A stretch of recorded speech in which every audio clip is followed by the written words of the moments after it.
বাংলাদেশ জাতীয় ফুটবল দল সাম্প্রতিক সময়ে নিজেদের পারফরম্যান্স উন্নত করার লক্ষ্যে ধারাবাহিক প্রস্তুতি চালিয়ে যাচ্ছে। সেই ধারাবাহিকতায় আজকের ম্যাচটি দলের জন্য একটি গুরুত্বপূর্ণ পরীক্ষা হিসেবে দেখা হচ্ছে।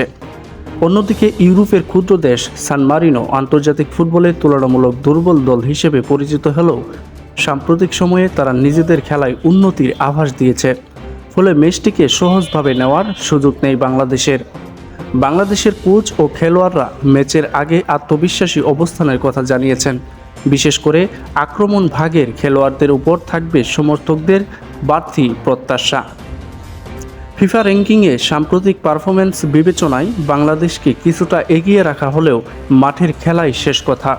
বল দখল, সুযোগ সৃষ্টি এবং রক্ষণভাগের দীর্ঘতায় নির্ধারণ করবে ম্যাচের ফলাফল।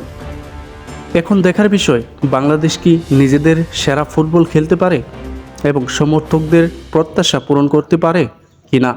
ম্যাচ শেষে ফলাফল ও বিস্তারিত বিশ্লেষণ নিয়ে আবারও হাজির হব।